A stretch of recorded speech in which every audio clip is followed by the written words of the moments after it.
Welcome back, this is Vault. I hope you enjoy. We're only a few towns away from the Silver Seal, and available to us this time, we have the Ominous Presence modifier, and a world event, the Roaming Fishmen Tribe. We have the option to trade our food stockpiles for artifacts or machinery, but at the moment the food stockpiles are definitely the bottleneck, so we'll ignore this one. So instead we'll head towards the modifier, but first we earned a royal resupply from our last settlement. We're definitely going to have enough seal fragments, and we're in range of the modifier, so I think it's an easy choice to take the supply package for 4 reserve embarkation points. The Ominous Presence modifier causes us to gain twice the yearly hostility, but every time a villager dies or leaves, hostility decreases. So we'll settle on this Royal Woodlands tile next to it. The only biome effect in the Woodlands is a positive one. Trees grant more wood than usual. And we have an interesting caravan choice. We could take the Bat Caravan, because they have the ability to gain resolve when other species leave, which has a nice synergy with the modifier that removes hostility when they leave. However, we don't have the Bat's unique building unlocked yet, which would allow us to exile villagers for bonuses, so I'm not convinced that it's the best option. I prefer the first caravan, despite it having less starting goods, because it has an extra villager, and the Frog Firekeeper also represents more villagers earlier. We're up to Prestige 11 this time, which adds more downside to Blightrot. It's a good change. We've basically been able to ignore cysts in our recent games, so there should be a bit more challenge this time. As for embarkation goods, as always we'll take our starting villagers and wood, and the meat is cheap, so we'll take that too. We have a lot of reserve embarkation points, but I think we'll save them for the seal, so we'll just spend our last point on the eggs. And now we can jump in.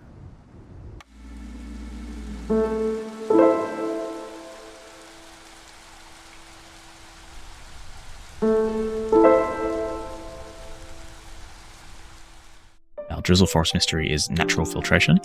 Blightrot cysts grow slower when using rain engines. In the Stormat, hostility to gathering speed is decreased, and villagers without clothing move 40% slower. At hostility 3, while we have any Blightrot cysts, favouring is unavailable, and villagers without housing and clothing get a -5 resolve penalty. The Prestige 11 effect doubles the amount of generated Blightrot and increases the speed at which they overwhelm the hearth. Our starting glade is pretty sparse. We have 2 root nodes and 2 plant fibre nodes, and we have our first batch of blueprints to look at. I think all 4 of these options could be viable, but 2 of them require us opening our first dangerous glade, so we should wait for that. We're going to open up with 2 woodcutter camps this game. The reason we're not doing 3 is that we have this efficient plant fibre node together, which only takes 7 seconds per yield. As usual, we'll start with a rain collector as well, and get our trade building set up. We'll also open up this dangerous glade very early, so that we can make the best blueprint decisions.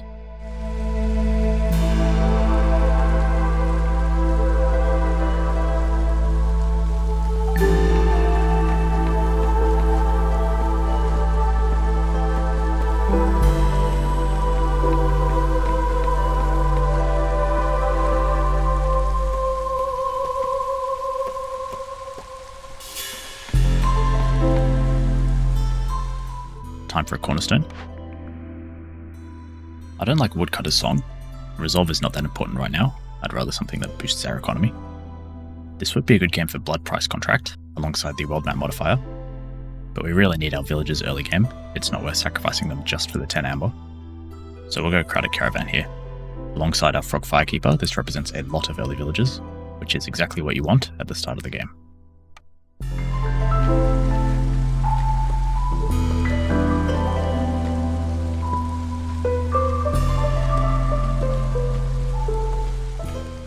Our first orders have arrived.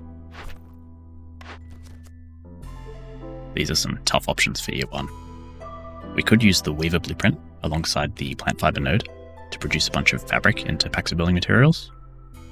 The rewards for this order are okay, but not as good as the Purge.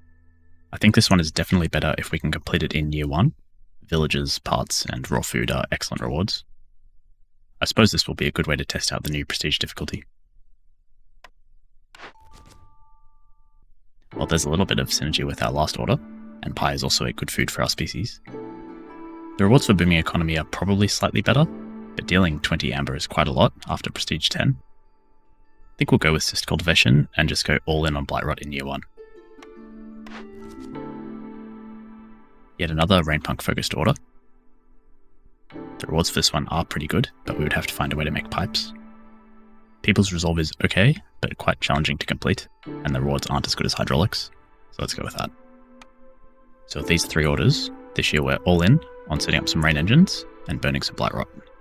So in order to generate the cysts, we'll need a building that uses the drizzle water that we've been gathering. None of these buildings do that, so we should definitely still open the Glade to let us make this choice and look at our next ones. On top of giving us some direction, this dangerous Glade could also have a geyser that would help us generate Blightrot, or even a Glade event that spawns cysts. For the first time in this playthrough, I think there's a good opportunity here to call and attack our trader. Sahilda usually brings a lot of raw goods and building materials, which we can put to use to generate some Blightrot in production buildings. We'll also have a lot of villages this game, between the Frogfire Keeper and Crowded Caravan, so we can afford to lose some. On top of the goods that we get, we also gain Impatience, from calling the trader, attacking her, and losing villages, which lowers our hostility a lot. And the Ominous Presence modifier drops our hostility even further on losing villages. So all in all, I think attacking the trader makes a lot of sense here.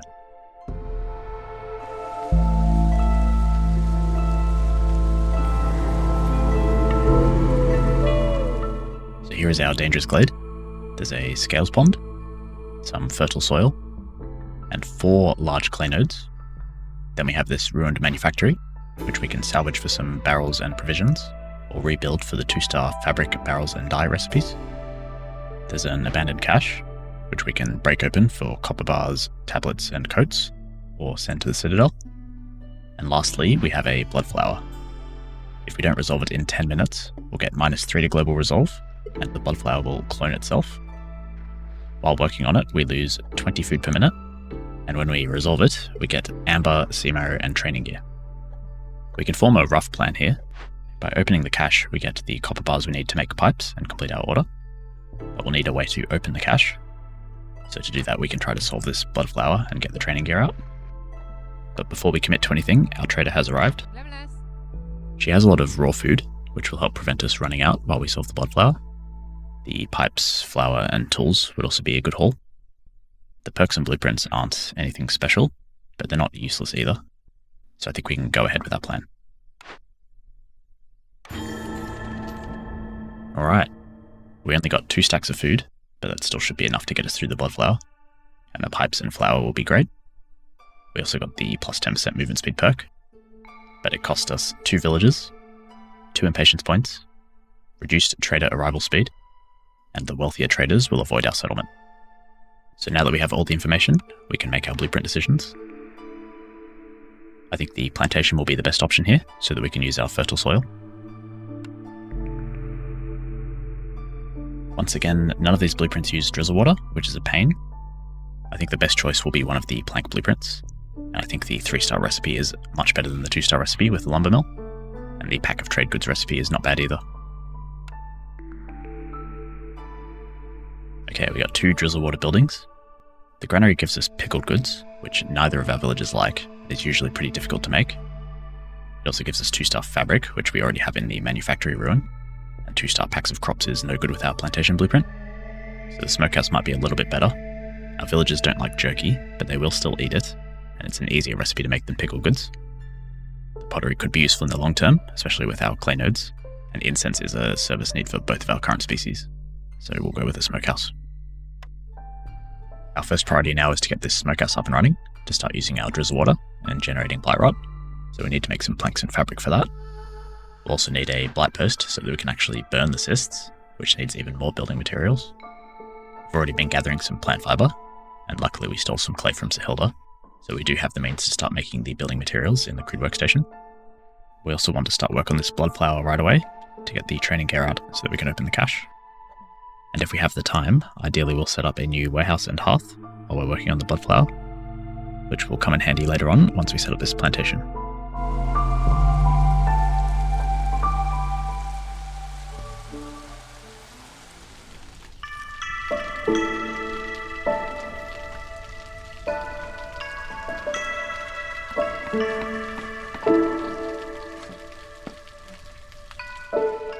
With so few villages, it's been very slow progress, but we're finally starting to generate some Blightrot in this smokehouse. So fingers crossed we can get to our 6 cysts by the end of the year. Thankfully, we have a set of newcomers to alleviate our villager shortage. These groups have extra villagers thanks to Crowded Caravan. So harpies are our third species. I'm fairly happy with that. It's a species that likes the jerky that we're producing. So this caravan with 6 planks and 4 harpies is awesome. It saves us a lot of time setting up the second hearth. We get 1 Blightrot cyst every 16 units of rainwater used, which effectively means we can generate 3 for each rainwater type by using our full tank of 50. So I've got a villager working in the makeshift post, using some of our clearance water as it comes in, and at the start of the storm, we'll hook up the crude workstation and start using the storm water.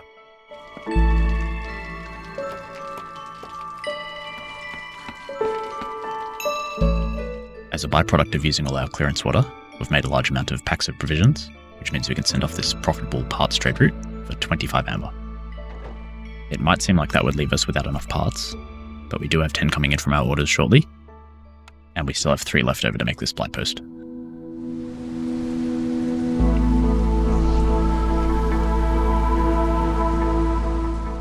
Things are starting to get a bit tricky. We have 4 of our required Blightrot cysts, but we can't start burning them yet because our order requires us to have 6 at once, and 4 cysts is more than enough to overwhelm the hearth. On the plus side, we have all of our building materials for this blight post, but we are going to have a fuel problem. We're going to have to use our starting coal. The blood flower is now complete, so we can get the training gear out, which allows us to start breaking open this cache.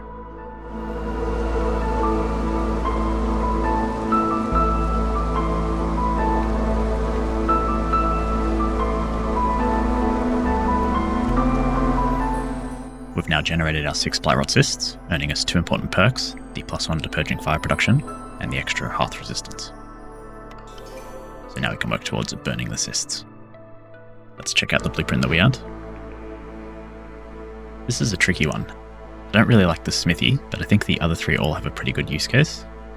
The stamping mill is excellent with our large clay nodes. We get clay, copper, and roots from those nodes, which goes into all of these recipes. And then we have the cookhouse and the brewery, which both give us 2-star porridge. Both humans and frogs like the porridge, but we just don't have the food input to go alongside the rainwater, so I think that makes them worse than the stamping mill. The reason I don't think the smithy is very good is that we already have a lot of pipes from robbing Sir Hilda. We also already have the pack of trade goods recipe, and we don't have a bars recipe to make the tools. So all in all, I think the stamping mill is the best option.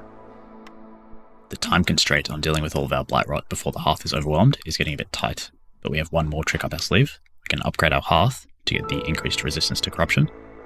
We do need a lot of wood for that, which is in short supply, so I've resorted to deleting our trading post and second crude workstation to put together enough wood to build them in time.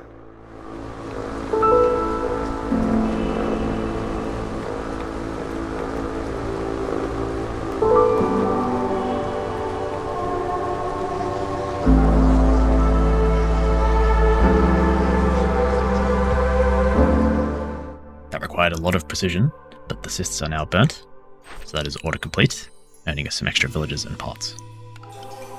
And we also get another blueprint. Now we could justify the smithy. We have the copper bars recipe from the stamping mill. However, as before, we don't really need the pipes or the trade goods recipe. It would be purely for the tools. And it's up against the forum, which has one of the best passive effects in the game, and it gives us brawling and luxury to make our frogs happy. So I'm very happy to lock that in here. While that was all going on, we finished looting the cache, so our crude workstation workers can now start making the pipes that we need for our order. And all we need now is the building materials for this hearth, so that we can efficiently farm next year.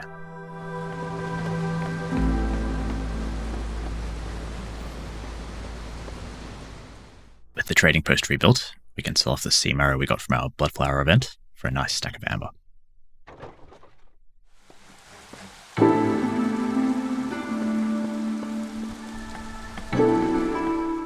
Let's check out our cornerstone options. Without restrictions is usually okay, but we're relying on jerky to feed all of our people at the moment. Without consumption control, they'll eat the raw food before they eat the jerky, which would not be ideal. Blightrot Pruner seems great for our game plan. We used it a few games ago, before the increased Blightrot for Prestige 11, and it was pretty good then. And the way this game is playing out, we're definitely going to be generating a lot of Blightrot. Mark of the Sealed Ones also accelerates with a lot of Blightrot, but the effect it gives us seems to be a bit underwhelming. I think bonuses to sacrifice duration are really only worth it if you have a good oil pipeline, so Blightrot Pruner is the easy pick here. We also have orders. We've finished producing all the pipes we need for hydraulics, so we get even more villages and parts. This choice is a bit of a pain. Delivering 100 drizzle water would basically require a drizzle geyser. Otherwise we need something like 3 rain collectors to power both our smokehouse and this order. But we also don't have any way to gather mushrooms. I think we're probably a bit more likely to find a drizzle geyser than 65 excess mushrooms, so we'll go with water delivery to see our next order. Outposts is fairly straightforward. We just need a few more villages. And it's up against pottery and wine. Pottery is easy. We have the smokehouse and the clay. However, we have no blueprint for the wine, and the rewards aren't noticeably better. So outposts is an easy choice. We have a lot of villages without jobs to do, so I think it's time to go on a glade opening spree. We'll start with these 2 small glades, looking for a drizzle water geyser for our order, and also this dangerous glade to find some events to work on. So that means rebuilding our second woodcutter camp, and we also have enough parts for another camp thanks to our orders, so we'll start gathering this clay. Once we set up the lumber mill, stamping mill, and manufactory, we'll have more jobs to do, but for that we need building materials, which we can only make in the crude workstation, so it's slow going. We no longer need these bars to make pipes, so we can send off this nice trade route.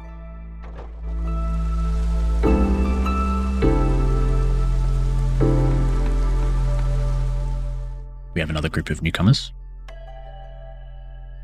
The pipes are good, especially as we're on the lookout for rain geysers, but I'd rather the caravan that has 2 extra villages here. Even though we're struggling to find jobs for our villages at the moment, that will quickly evaporate once we've set up our production buildings.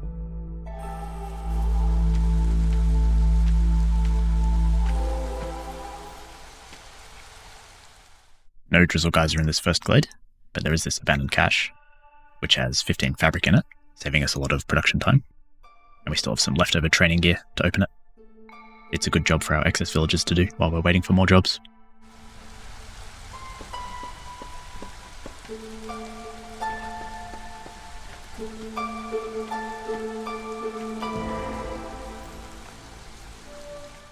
A dangerous glade does have a geyser, but unfortunately it's just for clearance water. There are some other useful things. We have the large sea marrow node, which is one of the best nodes in the game. Sea marrow is awesome for fuel, jerky, opening caches, and resolving glade events faster, and you get 2 yields for every production cycle. We could use that sea marrow to open this cache. The rewards for opening it aren't too good, but it does give us the +1 to clay production, which is a great synergy with our large clay nodes. In order to gather the sea marrow to open it though, we would definitely need to set up a warehouse out here. Then we also have the Harmony Spirit Altar dangerous glade event. If we don't resolve it, we get -5 to global resolve, and we can burn it down at the cost of fuel and villagers leaving faster to get incense and leather, or we can calm it with some various goods and amber to earn the Converted Altar, which is a harmony building that also gives +2 to global resolve for each unique service building. The rewards for burning it down don't excite me very much, and we've already unlocked the blueprint for 1 service building, the Forum, so I think we'll try to calm this one. We're gathering resin from trees, so it should be a rather easy solve. So unfortunately that dangerous glade didn't give our villagers many jobs to do, but we will shortly have the lumber mill up, which will let us start making planks and packs of trade goods, and we're not far away from opening our next small glade.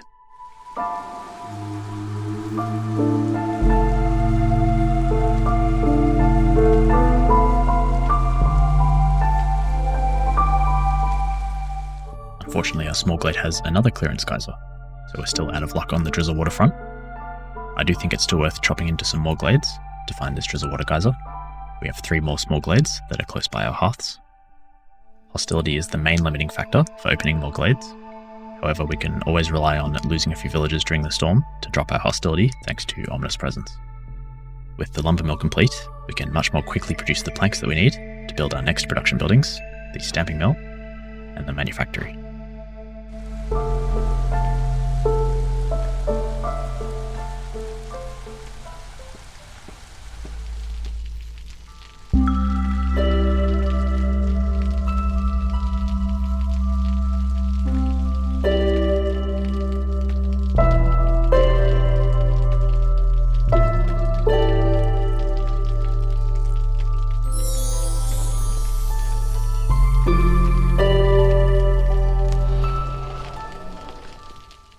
We have our very first treasure stag of our playthrough.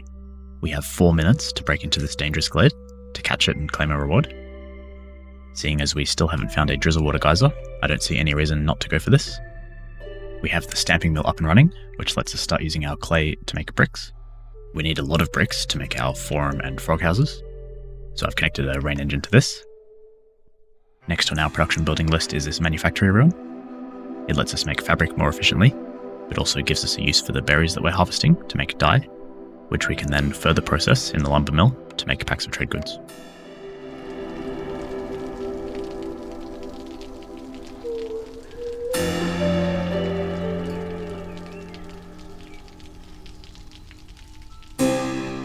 Traders are now willing to return to our settlement, despite our Year 1 behaviour. Hostility will be very high during the storm, due to opening so many glades, so I think it's a good idea to call 1 or 2 traders now to increase our impatience and decrease our hostility.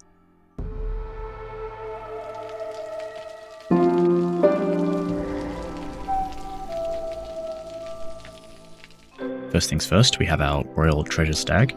We can catch it to gain reputation, but also increase hostility. Or we can release it to gain a little less reputation, but also improve resolve. Seeing as we're going to have very high hostility this storm, I think releasing it is the easy choice. So we get +1 to global resolve, and half a reputation point. Of note in the rest of the glade is this abandoned cache, which we could break open to get some wine, which is usable in the forum for our frogs. And there is an altar of decay. If we don't resolve it, Blightrot cysts will increase hostility during the storm. And we can tear it down at the cost of fuel, increased Blightrot cyst burning duration, and increased hostility per wildfire essence to get some reed and stone. Or we can perform the ritual at the cost of some goods and a villager to get the converted altar of decay. You might remember this one from our no orders game. Every time we lose a villager, we decrease hostility by 20 points. It combos very nicely with the ominous presence modifier, so we'll definitely perform the ritual on this one. Our trader has also arrived. The storm might be a bit tricky for our frogs because we don't have the frog housing set up yet, so we'll just grab some boots to keep them happy. And we can also get enough oil to start work on the new altar. We still have a lot of amber left over, so we can spend some of it on this rainmill blueprint, specifically for the paste recipe. It's liked by the harpies and the frogs, and we can sustainably make both the inputs. We can produce the dye in the manufactory from our berries, and we get eggs from our Blightrot pruner cornerstone.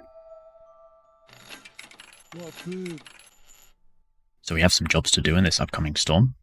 We have the resources now to deal with both of our altars, and by starting this altar of decay, we can lose a villager, dropping our hostility a little bit. We can also set up this rain mill and start producing paste. It uses clearance water, so I think between that, the stamping mill, and the makeshift post, it's a good enough reason to set up this geyser pump. And lastly, we're starting to get enough bricks from our stamping mill to make some frog houses. I also prepared some packs of crops in the makeshift post to run this 20 amber trade route.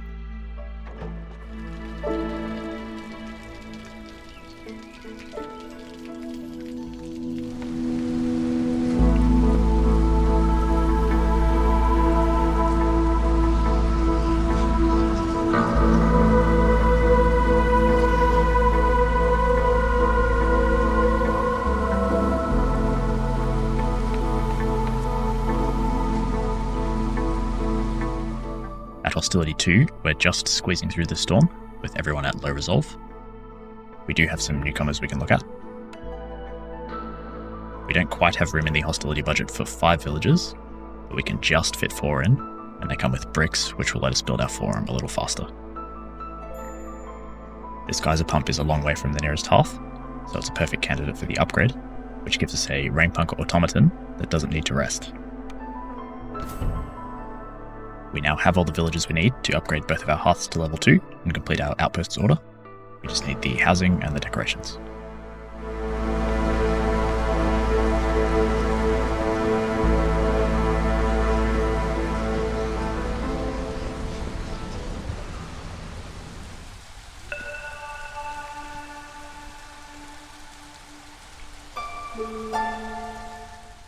With the new year, we have a new cornerstone to pick. Trade logs is okay for the extra trade route slot, but traders arriving 25% quicker doesn't really help us. They arrive too slowly without calling them anyway, after we attack them in year 1. I think it's a bit late in the game to be taking a delivery line perk. There's just not enough time left for it to pay off. and we have no way to produce or fulfill the leisure need. So this is an easy reroll. We have no meat to gather. We certainly don't need any more villagers, so the only one to consider here is Golden Marrow. For it to be worth more than declining, we would need to produce at least 100 sea marrow. We do have the large sea marrow nodes, but I don't think we're going to produce that much before the end of the game, so we'll just decline this one. We also have orders. We're certainly not going to open 6 more glades, so income tax is the only realistic option here. The perk is not very useful, but we can use the wildfire essence and the parts. One of our altars is an empathy event. I think it's too unreliable to pick this without knowing if we're going to find another one. We can definitely complete rations for the Citadel, it's just very expensive for not great rewards. But at this point in the game, being able to complete the order is more important than what we get from it. So since our order requires us to send 10 trade routes, we'll just send off every route that we can, including this jerky, this resin, and all of our flour. We also already have a rain engine set up in the makeshift post using our clearance water geyser, so we can start producing all the packs we need for the other order. We should be able to get a few reputation points from Resolve this year, so I think a reasonable first step is to call the trader to increase our impatience, and also to potentially buy some goods that fulfill some needs of our villagers.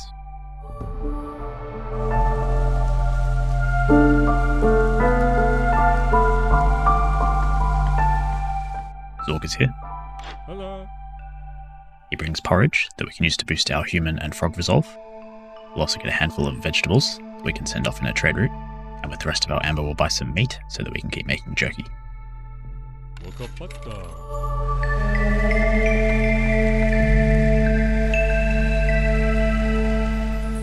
With the second hearth upgraded, that is another order complete, getting us some more boots to keep our frogs and harpies happy.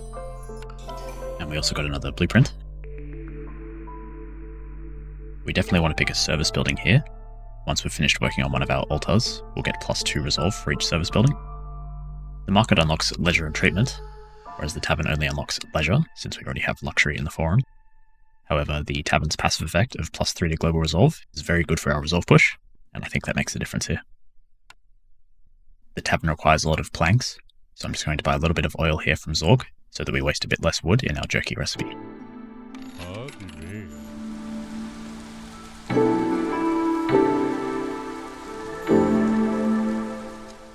We now have what could be our last trader of the settlement. I think that planks are the most useful things we can buy from Farloff here.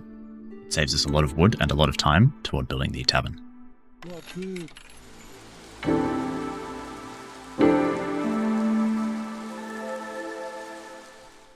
With both altars complete, we're now getting at -60 hostility and +2 to global resolve, soon to be +4 when the tavern is complete, which is making it very easy to keep resolve high, and as a result we've earned a blueprint. All of these buildings address at least one need. We have the biscuits, training gear and pie, and wine and biscuits. Flour will be the limiting factor for the pie and biscuit recipes, so I think the smelter is the best option, since the training gear is easy to produce with the bars from the stamping mill and the planks from the lumber mill. Once again, we'll pick up some oil from Farloff here, just to alleviate some pressure on our wood income.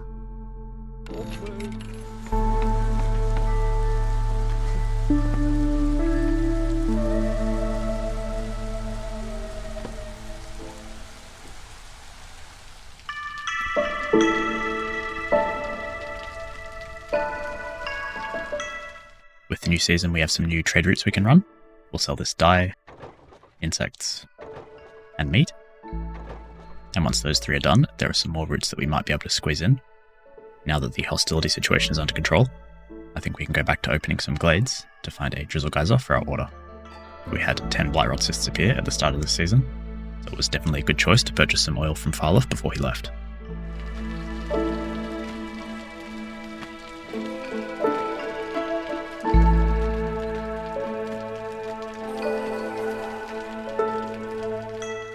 Still no luck on this drizzle geyser, but we have earned another blueprint from Resolve. Once again, we're mainly looking for needs that we can fulfill, so I think that makes the tinctury the best option to produce ale and wine that we can use in both the tavern and the forum. I'm willing to try one more small glade to find this drizzle geyser, But beyond that, I think hostility is just getting too high. Now that we're producing training gear, we can consider opening our caches. This one's pretty good. We can use the ale and the wine as service goods.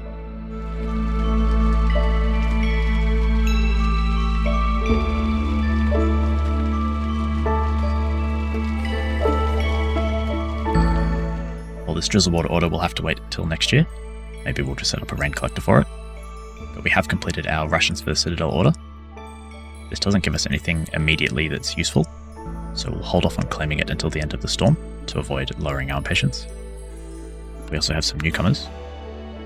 We need 4 more villagers to get another hearth upgrade, so either of these caravans will work. I think the harpies and frogs are a little bit easier to please, so we'll go with this one. We have 23 Blightrot cysts to deal with this storm, but thanks to the +1 to purging fire production perk, we've easily been able to produce more than enough fuel.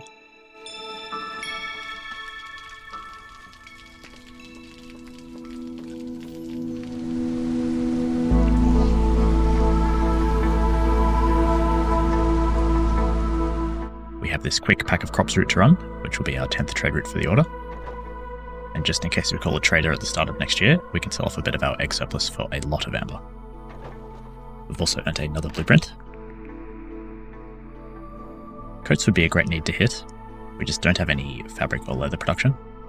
So I think the monastery is the clear best option. It's an extra +2 resolve from our spirit altar, and we can also produce incense for religion in our smokehouse. With this much blightrot, the hearth will be overwhelmed very quickly. We will get a little bit of extra resistance to corruption when we upgrade it to level 3. However, even if it is overwhelmed, we have enough room in our impatience bar to lose a few villagers, and it will significantly decrease hostility, so we don't need to drop everything just to clear the blightrot.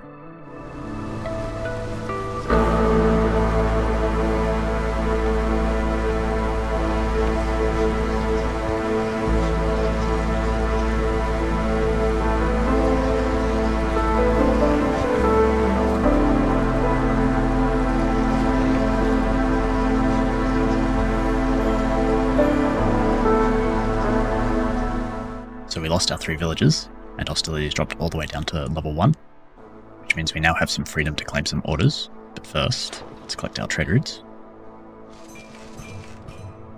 which completes our income tax order and gets us the parts we need for another rain collector to complete our drizzle order. And we still have room in our hostility budget to send off our packs, which we will do, earning us another blueprint. The only choice here that makes any sense is the cookhouse. We got a few mushrooms from our newcomers earlier, which means we can make a little bit of porridge.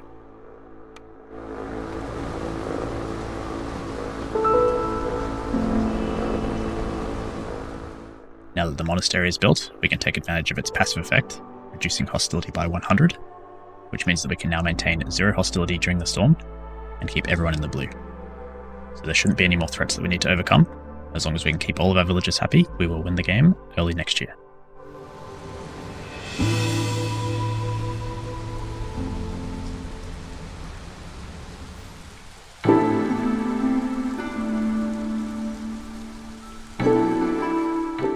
We have one last cornerstone to pick. None of these really affect the speed at which we win the game, so we can just take the 8 amber in case we call a trader. And we have one more order. We'll have won the game before we can complete 12 trade routes, so let's just take the packs. So the only thing we can really do to win this game faster is collect the 100 drizzle water we need to complete this order, which should be easy to do now that we have the 2 rain collectors. So while we wait for the reputation to come in, let's do a quick review. In year 1, we picked 3 Blightrot focused orders, which comboed with the increased Blightrot from Prestige 11. It paid off big time with a bunch of extra villagers, parts, and some Blightrot perks. I don't think we would have been able to pull it off without attacking the trader. The free pipes made a big difference. And crowded caravan was important as well, with the Frog Firekeeper, resulting in enough of a workforce to both generate and burn 6 cysts in the first year. Our year 2 cornerstone was Blightrot Pruner, which ended up enabling paste as our primary food source. It earned us nearly 200 eggs over the course of the game, saving us tons of labour. We also chopped into a lot of glades looking for a drizzle geyser in year 2, which we didn't find. We did find a treasure stag though, which led us to the Altar of Decay, massively reducing hostility alongside ominous presence. We found the spirit altar as well, to go with 3 service buildings. These two altars are a big part of why we're pushing Resolve so easily right now. So thanks for watching, I hope you enjoyed the game, and I'll see you next time for my favourite difficulty, Prestige 12.